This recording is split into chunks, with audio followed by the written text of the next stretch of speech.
నమస్తే. Welcome to our channel. నేను మీ పద్మావతి. నారా లోకేష్ గారికి డిప్యూటీ సీఎం పదవి అప్పజెప్తున్నారు అనే వార్తలు ఇప్పుడు సంచలనంగా మారాయి. అయితే నిజంగానే నారా లోకేష్ గారికి డిప్యూటీ సీఎం పదవిని ఇస్తారంటారా? ఒకవేళ ఇస్తే మరి ఆ పదవిలోని ఇప్పటికే మనకి పవన్ కళ్యాణ్ గారు ఉన్న సంగతి అందరికీ తెలిసిందే. మరి పవన్ కళ్యాణ్ గారిని ఏం చేస్తారు? మరి ఇవన్నీ కూడా తెలుసుకునేందుకు ఈరోజు మనం ప్రముఖ ప్రొడ్యూసర్ నటికుమార్ దగ్గరికొచ్చేసాం. ఆయనతో మాట్లాడి దీనికి సంబంధించిన విషయాలన్నీ తెలుసుకునే ప్రయత్నం చేద్దాం. మీరు కూడా చూసేసి నమస్కారం నమస్తే సార్. అమ్మా. సార్ యాక్చువల్‌గా ఎప్పుడైతే కూటమిలోకి పవన్ కళ్యాణ్ గారు వెళ్లారో అప్పుడే అన్నారు. చంద్రబాబు గారు చాలా తెలివైన వారు. మీరు వెళ్ళినా మిమ్మల్ని ఏదో ఒక రకంగా తొక్కేస్తారు అనే మాటలు అప్పట్లో వినిపించాయి. అయితే దాన్ని ఇప్పుడు వాస్తవం చేస్తున్నాయి అంటూ ఇంకొన్ని టాపిక్స్ బయటకు వస్తున్నాయి. అయితే నారా లోకేష్ గారికి డిప్యూటీ సీఎం పదవి అప్పజెప్తారు అని పార్టీలోనే మాటలు వినిపిస్తున్నాయి. బట్ మనకి ఇప్పటికి బయటికి ఏమీ తెలియలేదు. ఒకవేళ నిజంగా అప్పజెప్తే మరి ఆ పార్టీలో ఇప్పటికే పవన్ కళ్యాణ్ గారు పదవిలో ఉన్న సంగతి అందరికీ తెలుసు. మరి పవన్ కళ్యాణ్ గారికి ఏమిస్తారు? లేకుంటే ఇస్తారా? లేకుంటే తీసేస్తారంటారా అది? ఇప్పుడు తప్పులేదు. హ్మ్. వాళ్ళ పార్టీ వాళ్ళు, వాళ్ళ నాయకుడికి డిప్యూటీ సీఎం అడుగుతున్నారు. వాళ్ళ హ్మ్. ఆయన క్యాడర్‌ని అడుగుతున్నారు. తప్పులేదు. హ్మ్. ఇది లోకేష్ గారిని సీఎం చేయాల్సి, డిప్యూటీ సీఎం చేయాలి, డిప్యూటీ సీఎం చేయాలి. వాళ్ళు జనసేన నాయకులు ఏమడుగుతున్నారంటే, మా నాయకుడిని ఎప్పుడో మేము సీఎం చూడాలనుకుంటున్నాం. హ్మ్. మా నాయకుడిని సీఎం చేయండి. లోకేష్ గారిని డిప్యూటీ సీఎం చేయండి హ్మ్. అని అడుగుతున్నారు. దానికి చైర్మన్‌గా చంద్రబాబు నాయుడు గారు ఉంటారా లేదా అనేది ఆయన డిసిషన్ తీసుకోవాలా. ఇది అన్నీ కూడా కార్యకర్తలు అడుగుతున్న ఆళ్ళ మనోభావాలు చెప్తున్నది మాత్రమే. డిప్యూటీ సీఎం చేస్తారా? లేపోతే ఇంకొక 4, 5 మంత్రి పదవులు ఇస్తారా లోకేష్ గారికి అనేది చంద్రబాబు నాయుడు గారి ఇష్టం. ఆయన్ని డిప్యూటీ సీఎం తీసి సీఎం చేస్తారా? లేపోతే సెంట్రల్ మినిస్టర్ చేస్తారా అనేది సీఎం గారి ఇష్టం. అండ్ అవును. మోడీ గారి ఇష్టం. ఇది కూటమి. అవును. ఆళ్ళ కార్యకర్తలు అభిమానంతో అడుగుతారు. తప్పేముంది? సీఎం, సీఎం అంటారు. డిప్యూటీ సీఎం, డిప్యూటీ సీఎం అంటారు. దానికి ఆన్సర్ చంద్రబాబు నాయుడు గారు చెప్పలేదే. దానికి ఆన్సర్ మన పవన్ కళ్యాణ్ గారు చెప్పలేదే. దీంట్లో ఎక్కడ గొడవ ఉంది? లేదు. రెండోది స్వీయం లోకేష్ గారున్నా, పవన్ కళ్యాణ్ గారున్నా, చంద్రబాబు నాయుడు గారున్నా ప్రజలకు మనం మంచి చేయాలి. ప్రజలకు మనం పాలనలో మనం ఏం చేసాము అనేది మనం చెప్పగలగాల. ఈరోజు లోకేష్ గారు ప్రజా దర్బార్‌లో మనం ఎన్ని కార్యక్రమాలు చేశాం. ఎన్ని వేల మంది ప్రజా దర్బార్‌కొచ్చారు. ఎన్ని సెటిల్డ్ అయ్యాయి. ఎంతమంది సంతోషంగా ఉన్నారని ఆళ్ళు వీడియో తీసుకొని, వాళ్ళ వీడియోని సోషల్ మీడియా ద్వారా చెప్పగలగాల. ఒకటి. పవన్ కళ్యాణ్ గారు పంచాయతీలో మనం ఎంత ప్రాబ్లమ్ సాల్వ్ చేసాం. 13,200 పంచాయతీల్లో మనం అప్పుడు ఎంత అప్పుండే, ఎంత ఖర్చుండే, ఎంత ఇన్‌కమ్ ఉండే, మనం ఈ 6 నెలలు, 7 నెలల్లో మనం ఎంత డెవలప్ చేసాం. ఈ అవినీతిని ఎంత కాపాడాము అనేది పవన్ కళ్యాణ్ గారు చెప్పాలి. ప్రజల కోసం. అవును. అలాగే మొత్తం టోటల్‌గా ఫారెస్ట్ డిపార్ట్‌మెంట్‌లో ఎర్రచందనం ఎంత మనం ఆహ్, ఆక్షన్ ఏసాం. ఎంత పట్టుకోగలిగాం, దొంగలను ఎంత పట్టుకోగలిగాం, ఎంత రికవరీ చేసాం, మనం మన్య ప్రాణుల్ని అడవిలో నుంచి మనం ఎంత కాపాడగలిగాం అనేది పవన్ కళ్యాణ్ గారు చెప్పాలి. సైన్స్ అండ్ టెక్నాలజీస్ మొత్తం టోటల్‌గా ఆంధ్రప్రదేశ్‌లో ఈ science and technology very different better thing is Hyderabad. Hyderabad తర్వాత మనం ఆంధ్రప్రదేశ్‌లో సైన్స్ అండ్ టెక్నాలజీ మనం ఎంత పెంచగలిగాం, ఎలా different different science and technology కోసం మనం ఏం ఫర్దర్‌గా కొత్త కొత్త స్టెప్స్ ఏసామనేది అది పవన్ కళ్యాణ్ గారు చెప్పాలి. చంద్రబాబు నాయుడు గారు రాష్ట్రంలో 5,00,00,000 మందికి 164 సీట్లు ఇచ్చారు కాబట్టి, ఈ 164 సీట్లకి మనం అమెరికన్ ఎంబసీ తీసుకొచ్చామా? మనం టోటల్‌గా అన్ని ఎంబసీల్లో మనం టోటల్‌గా ఎన్ని ఎంబసీలు ఎప్పుడు తేగలుగుతాం? మన పిల్లలందరికీ కూడా మనం ఇక్కడ ఉద్యోగాలు వచ్చే అవకాశాలు వచ్చే విధంగా మనం ఎక్కడో బెంగుళూరు, మన హైదరాబాదు, మన చెన్నై ఎళ్ళకుండా మన రాష్ట్రంలో మనం పిల్లలు ఇక్కడే మన మొత్తం టోటల్‌గా ఉద్యోగాలు చేసుకోవడానికి గాని, కౌన్సెలింగ్‌కి ఎళ్ళేటట్టు గాని, వాళ్ళ ఇంటర్వ్యూస్‌కి ఎళ్ళేటట్టు గాని మనం ఏమైనా ఏర్పాటు చేసామా?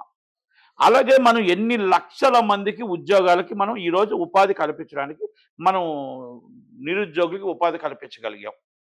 అలాగే మనం మొత్తం టోటల్‌గా రాష్ట్రంలో పేదవాడిని మనం ఏ విధంగా పెన్షన్ ఇచ్చి 4,000 కాపాడామో, మిడిల్ క్లాస్ ఫ్యామిలీస్‌కి మనం జీతం పెంచామా? జీతం పెరిగిందా? ఆ జీతం పెరగడానికి రేట్లు పెరిగాయి. బస్సు రేటు పెంచారు. మీరు సినిమా టికెట్ రేటు గత సంవత్సరం 100 ఉంటే 150, 250 చేశారు. మొత్తం కందిపప్పులు, ఉప్పులు, పప్పులు అన్నీ పెరిగాయి. మిమ్మల్ని నమ్ముకొని మిడిల్ క్లాస్ ఫ్యామిలీస్ మరి అంతమంది ఓటు రాత్రి 2 గంటల దాకా వేస్తే వాళ్ళకి మనం ఏం న్యాయం చేసాం? ₹1,200 మనం గ్యాస్ ఇచ్చామా? వాళ్ళకి ఏమైనా 500, 600కి మన మిడిల్ క్లాస్ వాళ్ళకి ఇవ్వగలుగుతున్నామా?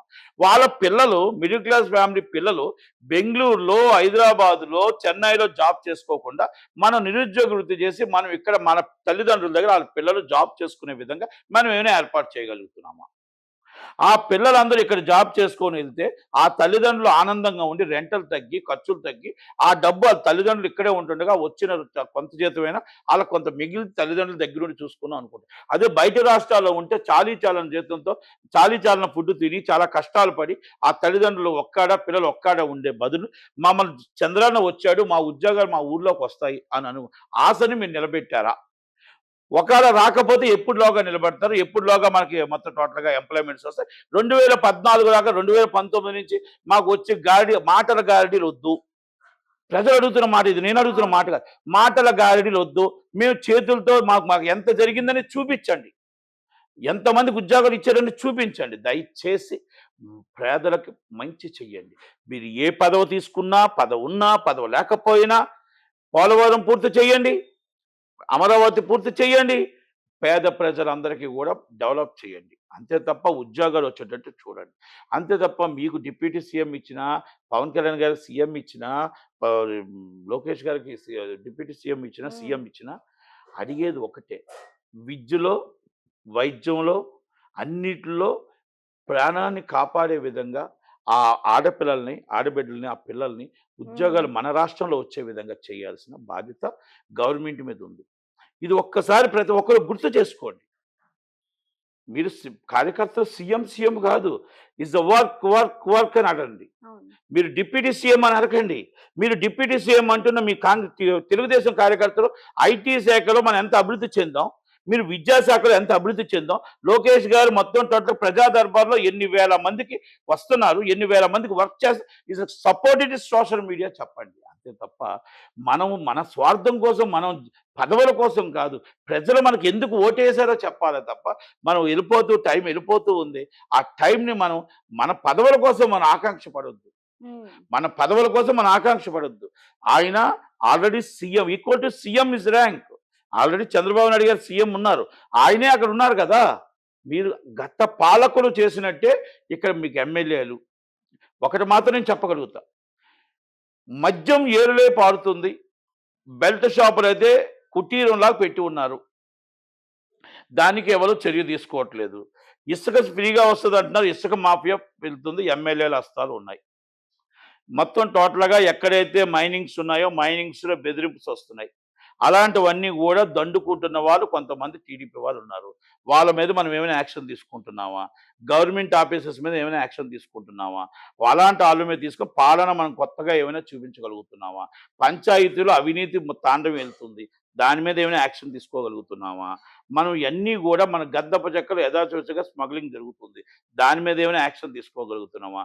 ఆ ఆఫీసర్లు ఏమైనా సర్వీస్ నుంచి రిమూవ్ చేయగలుగుతున్నామా? ఇలాంటివన్నీ కూడా మనం రివ్యూ చేసుకోగలిగితే మన కాడికి వచ్చిన ప్రజా దర్బారు వచ్చిన వాళ్ళు ₹1000 ఖర్చు పెట్టి అక్కడ స్పందన కార్యక్రమంలో న్యాయం జరగకపోతే మీ దగ్గరకు వస్తున్నారు. మీ దగ్గర కూడా న్యాయం జరగకపోతే ఎన్నిసార్లు మీ దగ్గరకు వస్తారు? ఆ కాగితానికి వాల్యూ ఉండాలి అంటే ఆ వర్క్ చేసి మీరు అక్కడే కూర్చోబెట్టి మధ్యాహ్నం భోజనం పెట్టి, ఉదయం టిఫిన్ పెట్టి, మధ్యాహ్నం భోజనం పెట్టి ఈజ్ వర్క్ చేశాం. మీకు వర్క్ అయింది వెళ్ళండి జిల్లా కలెక్టర్ దగ్గరికి, మీకు వర్క్ అయింది ఎంఆర్ఓ దగ్గరికి వెళ్ళండి, మీకు వర్క్ అయింది పంచాయతీ ఈఓ దగ్గరికి వెళ్ళండి, మీకు వర్క్ అయింది జాయింట్ కలెక్టర్ దగ్గరికి వెళ్ళండి. అమ్మా ఈ లోకేష్ గారి దగ్గరికి వస్తే వర్క్ అయిపోతుంది అన్న ఒక భరోసా రావడానికి మీరు అక్కడ కూర్చోబెట్టి, మీరు వచ్చినందుకు ₹1000 ఖర్చు పెట్టుకుని వచ్చినందుకు మీరు అది తీసి మీరు తీసుకొచ్చి ఆ మైక్లో పెట్టి, ఆ తల్లికి అయిన వర్క్, ఆ తల్లికి అయిన లెటర్ తీసి మీరు మైక్లో పెట్టి అది సోషల్ మీడియాలో చెయ్యండి. అసలు సచిన్ పావుని చంపినట్టు జగన్మోహన్ రెడ్డి గారు అయిపోయిన క్యాండిడేట్ని తీసుకొచ్చి మీ సోషల్ మీడియాలో ఆయన్ని రెచ్చగొడుతూ, జగనన్న మళ్ళీ మీరు ఎవరు మన రోజా గారు, మన పేరు రజనీ గారు, ఆ కార్యక్రమాలు ఆయన అయిపోయిన పడుకున్న వాళ్ళని ఎందుకు లేపుతున్నారండి? పడుకున్న వాళ్ళని లేపకండి. మీరు చేసే కార్యక్రమాలు, మీరు చేసే ప్రజా దర్బారు, మీరు చేసే మంచి కార్యక్రమాలు ప్రజలకు చెప్పండి. మాకు జరిగింది, లోకేష్ బాబు ఈ పని చేశాడు, చంద్రబాబు గారు ఈ పని చేశారు, కళ్యాణ్ బాబు ఈ పని చేశాడు అని ఒక్క మాట మీరు చెప్పించుకోగలిగితే, ప్రజల మాట చెప్తే బాగుంటది. ఎక్కడైనా రోడ్డు గుంత కనబడితే చాలు మాకు చెప్పండి అన్నారు. రోడ్డు నిండా గుంతలే ఉన్నాయండి, ఎక్కడ పూడ్చలేదు. ఇంకా మన 6 నెలలు అవుతుంది, ఇంకా పూడ్చలేదు రోడ్లు. ఇది నేను చెప్పిన మాట కాదు, పవన్ కళ్యాణ్ గారే చెప్పారు. ఇది చెప్తున్న నేను వెళ్తున్న బండిలో కూడా ఎక్కడ పడితే అక్కడ గతుకులు గతుకులు గతుకులు గతుకులు వెళ్తూనే ఉన్నాయి. దాన్ని అరికట్టడానికి ప్రయత్నం చేద్దాం. లేదా మీ దగ్గర డబ్బులు లేవో చెప్పండి, గతంలో జనభూమిలో 50% వేసుకోండి,